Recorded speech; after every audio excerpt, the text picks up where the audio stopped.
को मजबूत करने के लिए इस संस्थान के संस्थापक बैठक में बुद्धिस्ट सोसाइटी ऑफ धम्मा को लेकर काफी चर्चा हुई है। उसमें उन्होंने संग्रहित किए हैं और ये जन कल्याण हेतु यहाँ देख रहे हैं। यहाँ पर उस संस्थान के संस्थापक महोदय और तमाम एक्टिव कार्यकर्तागण यहाँ पर मौजूद हैं। बैठक में बुद्धिस्ट सोसाइटी ऑफ धम्मा को लेकर काफी चर्चा हुई है और इस चर्चाओं में सभी एक्टिव कार्यकर्ताओं ने अपने अपने विचार दिए और इन विचारों से सभी लोगों ने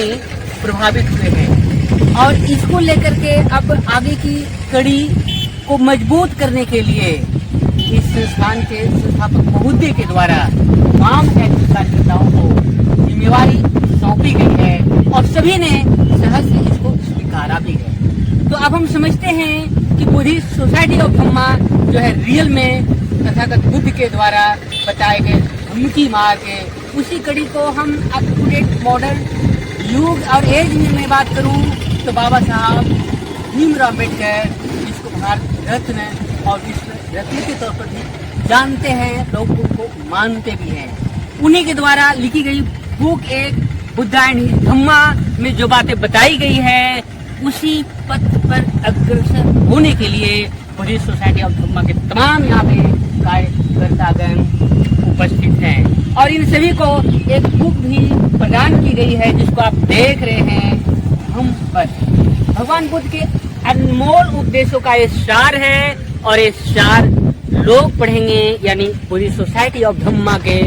जो एक्टिवली जो कार्यकर्तागण मौजूद हैं उनको दिया गया है, वे पढ़ेंगे समझेंगे और बुद्धिस्ट सोसाइटी ऑफ धम्मा के कारमा को विस्तार हेतु दूर दूर तक ले जाने के लिए बोध गया के जो सुदूरवर्ती क्षेत्र हैं वहां तक पहुंच सके, इसके लिए यहाँ पे संस्थापक महोदय के द्वारा गया जिला को 2 खंडों में बांटा गया है और उन 2 खंडों के जो प्रभार है वो सभी को दी गई है और सभी यहाँ पर मौजूद हैं। हम समझते हैं कि ये जो कार्य है ये बाबा साहब का जो कारमा है तथागत बुद्ध के द्वारा पूरे दुनिया के मानव प्राणियों के कल्याण हेतु जो धम्म का मार्ग दिया गया है उसको जन जन तक पहुँचाने हेतु कर दूं कि ये जो किताबें हैं जिसको धम्म पद कह रहे हैं इसके जो लेखक हैं डॉक्टर एम.एल. परिहार। तो ये एम.एल. परिहार साहब को इस बुद्धिस्ट सोसाइटी ऑफ धम्मा के संस्थापक महोदय के साथ साथ यहाँ पे मौजूद इसके सारे एक्टिव कार्यकर्ता गण के द्वारा बहुत बहुत धन्यवाद साधुवाद दी जा रही है, जिनका अनमोल ये वचन तथागत बुद्ध के संग्रहित धम्मपद है उसमें उन्होंने संग्रहित किए हैं और ये जन कल्याण हेतु यहाँ पे निःशुल्क